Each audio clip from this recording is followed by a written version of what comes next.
আমাৰ এটা সমস্যা আমাৰ সন্মুখত আহিছে পঞ্চায়ত ইলেকশনক লৈ আজি যদি আমি পঞ্চায়ত ইলেকশন ঘোষণা কৰো আমাক এমাহ সময় লাগে পঞ্চায়ত পাতিবৰ কাৰণে আৰু আজি আমি 10 জানুৱাৰীত আজি গধূলিলৈকে এতিয়া আমি বহি আছো গোটেই কেবিনেট খনে যে উচ্চ ন্যায়ালয়ৰ যিগৰাকী ন্যায়াধীশ মহামান্য তেখেতে কোৰ্টত আজি ঘোষণা কৰিছিলে যে আজিৰ ভিতৰত তেওঁ জাজমেন্টটো দিব কিন্তু এতিয়ালৈকে আমি বহি আছো জাজমেন্টটো অহা নাই গোটেই কেবিনেট খনে ইনফেক্ট 3 ঘণ্টা সময় আমি বহি আছিলো যে জাজমেন্টটো আহিব অলপ পিছত আহিব এতিয়া আহিব এনেকে আমি অপেক্ষা কৰি আছো ইনফেক্ট দিনৰ 2টা বজাৰ পৰা আমি অপেক্ষা কৰি আছো সাধাৰণতে চৰকাৰসমূহে পঞ্চায়ত পাতিব নোখোজে যে আমি পঞ্চায়ত নাপাতো ইমান ইলেকশনত আমি ৰিস্ক নলওঁ বিশেষকৈ বিধানসভাৰ নিৰ্বাচনৰ আগে কোনো চৰকাৰে পঞ্চায়ত পাতিব নোখোজে আমি পঞ্চায়ত পাতিবৰ কাৰণে উদ্গ্ৰীৱ হৈ বহি আছো কিন্তু এই পৰ্যন্ত মই অলপ আগতে মহাঅধিবক্তা দেৱজিৎ শইকীয়াক টেলিফোন কৰিছিলো তেওঁ কৈছে যে এই সময়লৈকে জাজমেন্টটো ডিক্টেশন হৈ আছে জাজমেন্ট অহা নাই বা যি ধৰণৰ কথা আজি যদি ৰাতি 12টাৰ আগতে আমি জাজমেন্টটো নাপাওঁ পজিটিভ বা নিগেটিভ যি নহওক তেতিয়াহলে আমি পঞ্চায়ত ইলেকশনটো একেবাৰে মেট্ৰিক বা হায়াৰ সেকেন্ডাৰী পৰীক্ষাৰ পিছলৈকে লৈ যাব লাগিব কাৰণ 14 ফেব্ৰুৱাৰীৰ পৰা মেট্ৰিক আৰু হায়াৰ সেকেন্ডাৰী আৰম্ভ হ'ব আৰু যদি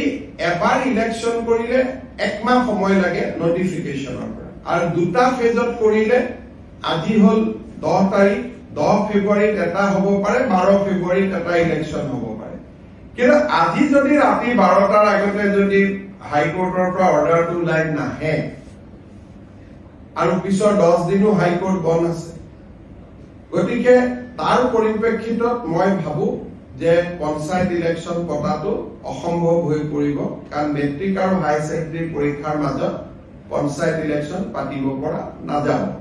গতিকে যিসকলে মোক সুধি আছে যে পঞ্চায়ত ইলেকশন কেতিয়া হ'ব মোৰ উত্তৰ এইটোৱে যে চৰকাৰে আজি 3 দিন ধৰি আৰু কেছবিলাক হৈছে অকল এটা কৰিমগঞ্জ জিলাৰ 19খন পঞ্চায়ত বাকি অসমখন ইয়াৰ লগত জড়িতই নাই কৰিমগঞ্জ জিলাৰ 19খন পঞ্চায়ত লাগিলে কৰিমগঞ্জ জিলাত ইলেকশন নাপাতিলেও হৈ গ'লহেঁতেন বাকি জায়গাখিনিত ইলেকশন পাতিব আমি অনুমতিটো পালে আমি ইলেকশন পাতি দিলোহেঁতেন এই 12টা বজালৈকে আমি অপেক্ষা কৰিম কিন্তু আজি যদি ৰাতি 12টা বজাৰ ভিতৰত যদি নাহেগৈ হাইকোৰ্টৰ পৰা তেতিয়াহলে মই ভাবো যে মেট্ৰিক আৰু হায়াৰ সেকেন্ডাৰী পৰীক্ষাৰ আগত ইলেকশন হোৱাটো অসম্ভৱ হৈ পৰিব আৰু এই ইলেকশনৰ পিছুৱাবৰ কাৰণে কোনে লাগি আছে কংগ্ৰেছ দলৰ কৰিমগঞ্জ দলৰ প্ৰাৰ্থী হাফিজ ৰফিজ আহমেদ চৌধুৰীয়ে গোটেই কেছটো কৰি আছে আৰু তাৰ পৰা বুজা যায় যে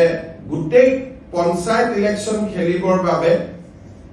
হাফিজ ৰফিজ চৌধুৰী আৰু তেওঁৰ সংগীসকলে সাহস কৰিব পৰা নাই আৰু সেইকাৰণে কেছটো কৰি পেলাই পঞ্চায়তটো পিছুৱাই আছে নিয়মতে পঞ্চায়ত পাতিব লাগে যে চৰকাৰক বিপদত পেলাম পঞ্চায়ত পাতি দিও কিন্তু ইয়াৰ উল্টা হৈছে যে বিৰোধী পক্ষৰ একাংশই কাৰণ হাফিজ ৰফিজ চৌধুৰী কংগ্ৰেছ দলৰ অফিচিয়েল কেণ্ডিডেট হয় আৰু আন যিগৰাকী অধিবক্তা তেওঁ কংগ্ৰেছ দলৰ দিনতে সলিচিটৰ জেনেৰেল হৈছিলে দিল্লীত গতিকে দুইজন অধিবক্তাই আজিও তেওঁলোকে আৰ্গুমেন্ট 3 দিন আগত শেষ হল আজিও 2 ঘণ্টা আৰ্গুমেন্ট কৰিছে গতিকে কিহৰ কাৰণে তেওঁলোক পঞ্চায়তৰ কাৰণে সাজু হ'ব পৰা নাই মই নাজানো কিন্তু তৃণমূলক গণতন্ত্ৰ বচাবৰ বাবে এবাৰ আমি বহুত কৰিছিলো পাৰ্টি লেছ কৰি দিছিলো যে কোনো পাৰ্টিৰ হ'ব নালাগে যাতে অৱসৰপ্ৰাপ্ত শিক্ষক অৱসৰপ্ৰাপ্ত ডক্টৰ সকলোৱে যাতে ইলেকশন খেলিব পাৰে ভাল পৰিৱেশ হয় পঞ্চায়তৰ পৰা দুৰ্নীতি নোহোৱা হয় কিন্তু আমিতো হাইকোৰ্টৰ ওপৰত মাতিব নোৱাৰো গতিকে ৰাতি 12টালৈকে অপেক্ষা কৰিম আৰু 12টাৰ আগত যদি জাজমেন্ট পাওঁ হ'ব নহলে আৰু এইটো মেট্ৰিক হায়াৰ সেকেন্ডাৰী পিছলৈকে পিছুৱাই যাব তাৰ পিছতো বানপানী আহিব বা বানপানী থাকিব কি পৰিৱেশ হয় আৰু এতিয়াই ক'ব পৰা নাযায় আজি যদি 12 তাৰিখে মই ইলেকশ্যন কমিশনক ৰিকুৱেষ্ট কৰিছো যে আপুনি বহি থাকক, আমিও বহি আছো,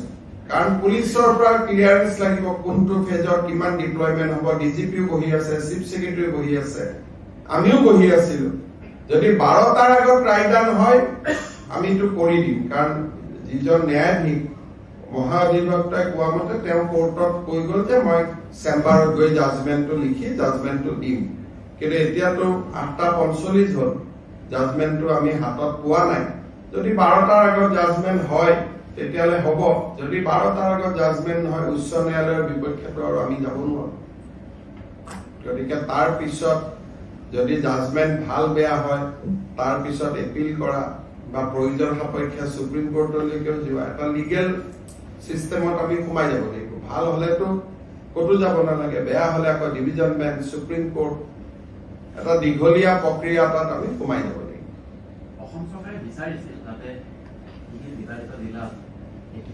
আমিতো কৈছিলো যে যদি 19খন পঞ্চায়তৰ কথা, 19খন পঞ্চায়ত বা সেই জিলাখনে কমপ্লিট বাদ দিয়ক, আমাৰ এডভোকেট জেনেৰেল তাত আৰ্গুমেন্টটো দিছে।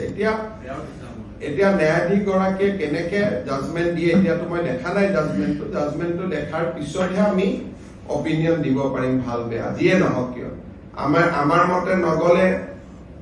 তেতিয়াও কথা, কিন্তু আমাৰ ফেভাৰতো যদি যায় আৰু জাজমেন্টটো কালি পাওঁ তেতিয়াহ'লে ইলেকশ্যন নহ'ব। 12টাৰ আগতে পালেহে ইলেকশ্যন হ'ব, নহলে মেট্ৰিক পৰীক্ষা হায়াৰ ছেকেণ্ডাৰী পৰীক্ষাৰ ইমান ওচৰত গৈ ইলেকশ্যন পাতিলে ছাত্ৰ ছাত্ৰীসকলে সমালোচনা কৰিব। গতিকে যিসকলে মোক পঞ্চায়তৰ ওপৰত সুধি আছিলে এইখিনিকে মই জনালো। হ'ব।